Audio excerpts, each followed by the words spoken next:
Chers compatriotes et chers amis du Congo, je vous salue et je vous reviens aujourd'hui alors que nous sommes encore une fois préoccupés par la crise qui sévit dans notre pays, la République démocratique du Congo.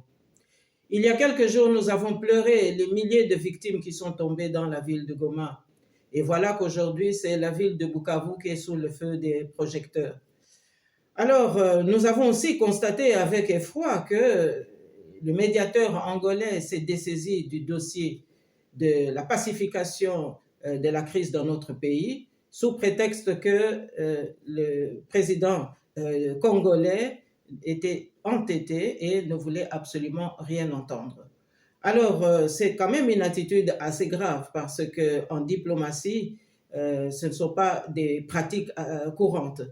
Et donc, aujourd'hui, nous avons appris qu'il y a une délégation des prêtres catholiques et protestants notamment qui ont pris le relais pour essayer d'apporter une solution à la crise. Alors, j'ai consulté pendant tout ce week-end la communauté de la diaspora que je préside. Et laissez-moi vous dire que ce soit au sein des membres de la PARECO, que ce soit les membres du CNRC, le Conseil national de la résistance, mais aussi les résistants révolutionnaires, également peuple Mokonzi, eh bien, tous les Congolais s'accordent pour constater que la mission de médiation des prêtres chrétiens a commencé sous de mauvais auspices.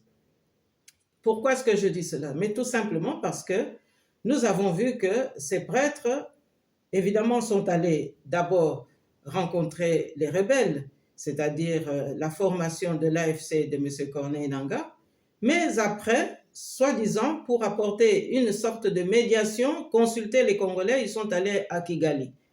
Cela a étonné plus d'un. Et après Kigali, nous avons appris que la délégation des prêtres a débarqué à Bruxelles. Alors, il faut que ce soit très clair. Toutes les composantes de la diaspora que j'ai consultées sont d'accord pour dire que cette délégation n'a rencontré aucun membre de la diaspora. Mais par contre, la délégation des prêtres a rencontré un détachement de l'opposition intérieure. Et pourquoi est-ce que nous disons détachement de l'opposition intérieure qui est en exil? Mais tout simplement parce que ceux que les prêtres ont rencontrés étaient tour à tour membres de l'opposition de l'Union sacrée, membres certains du PPRD, le parti de Joseph Kabila, mais aussi le parti de Ensemble de M. Moïse Katumbi. Alors, lorsqu'on prétend chercher des solutions en consultant tous les Congolais, y compris la diaspora, mais il faut aussi s'entendre de quelle diaspora s'agit-il?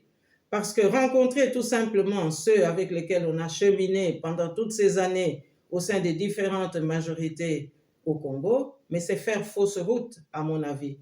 Parce que nous avons vu que de crise en crise, de pourparler en pourparler, tous ceux qui, en carrousel permanent, ont géré le pays, que ce soit dans les rangs de l'opposition ou bien dans les rangs du pouvoir en place, eh bien, n'ont jamais apporté de solution. C'était toujours le partage des postes. Alors, moi, je tiens ici à interpeller l'abbé Chollet, parce que c'est lui qui conduit la délégation au nom de l'Église catholique, et c'est lui qui apparaît comme le chef de cette délégation des prêtres congolais. Alors, venir en diaspora et négliger les personnalités que nous représentons, négliger aussi l'histoire que nous défendons, mais aussi négliger tout le travail que la diaspora accomplit, là, je pense que c'est une autre manière de briser la confiance. Et donc, je pense que pour une telle mission, la confiance est absolument un élément essentiel. Or, M. l'abbé Chollet, qui vient souvent en Belgique, ne s'est jamais soucié de rencontrer la vraie diaspora. Alors, je ne voudrais pas ici entrer dans des détails où des rencontres peuvent avoir lieu avec des membres de famille. Ici, nous défendons le pays, nous défendons la nation congolaise et je pense qu'à ce titre, M. l'abbé Chollet devait savoir qu'on ne peut pas se déplacer à Bruxelles dans une juridiction que nous dirigeons et alors négliger toutes les composantes au nom desquelles nous parlons aujourd'hui. Alors, je voudrais aussi rappeler à l'opinion nationale congolaise que nous devons faire très attention parce qu'il est clair aujourd'hui que l'Église n'est plus du tout au milieu du village, mais que l'Église est plutôt en train de s'accommoder de sympathies partisanes Parce que dans une phase aussi critique que traverse notre pays aujourd'hui, ignorer certains pans de notre communauté, de notre société, de notre pays, mais c'est, je crois, une faute très, très grave. Alors, on nous parle aussi de quotas, qu'il y aurait des quotas le moment venu lorsqu'il y aura le dialogue qui est axé en perspective. Alors, moi, je pense que ce ne sont pas ceux qui brisent la confiance qui doivent établir ce quota. Parce que ici, ce qu'il convient aussi de souligner, c'est que la mission des prêtres semble être un dictat de Kigali. Parce que comment est-ce que de Kigali, on vient à Bruxelles, on ne rencontre pas les patriotes congolais, mais on rencontre ceux avec lesquels on a composé durant toutes ces années, alors que le Rwanda occupe notre pays depuis plus d'un quart de siècle. Alors là, je m'en voudrais aussi de ne pas évoquer quelques souvenirs qui doivent quand même remettre un peu les pendules à l'heure. L'Église catholique en laquelle le peuple congolais a toujours cru, mais n'a pas toujours été au rendez-vous.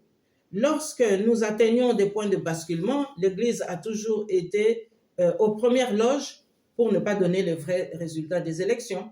Et puis après nous dire que du mal on peut sortir le bien.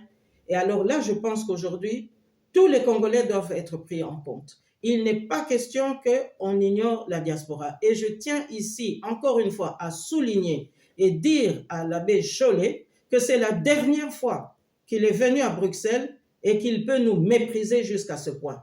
Parce que Félix-Antoine Tshilombo Tshisekedi est au pouvoir depuis plus de 6 ans et depuis 6 ans, nous n'avons jamais rencontré aucun prélat de l'Église catholique, à part Monseigneur Monsengo, qui avait fait quand même des efforts louables lorsqu'il avait notamment déclaré que les médiocres doivent dégager. Mais on voit aujourd'hui que son testament n'est pas respecté parce que l'abbé Chollet préfère rencontrer ceux qui posent problème et en tous les cas ceux qui n'ont pas l'adhésion de toute la communauté. Alors que ce soit très clair, si dialogue il doit y avoir, il faut que la diaspora occupe une place de choix. Car c'est la diaspora qui défend le pays, c'est la diaspora qui survit parce qu'elle doit absolument prodiguer les soins nécessaires dont le pays a besoin et pour lesquels notre gouvernement fait défaut. Alors, encore une fois, je dois rappeler à Monseigneur Chollet qu'aujourd'hui, nous n'avons pas un gouvernement responsable. Nous n'avons pas des ministres responsables, mais nous avons simplement des bandits qui dilapident les deniers de l'État. Et nous avons aussi un casting qui est orchestré à partir de Kigali pour faire croire que nous avons un gouvernement. Non, nous n'avons pas un gouvernement et je crois qu'aujourd'hui, il est temps que l'éthique prenne sa place et que la morale aussi retrouve toute sa noblesse. Voilà l'essentiel du message que j'avais à dire aujourd'hui. Et encore une fois, je vous souhaite bon courage à vous, mes chers compatriotes. Ne baissez pas les bras et en tous les cas, cette fois-ci, la diaspora ne se laissera pas rouler dans la farine, mais elle ne se laissera pas non plus diluer dans le sang des sanguinaires, dans le sang que les sanguinaires font couler dans notre pays. Je vous remercie.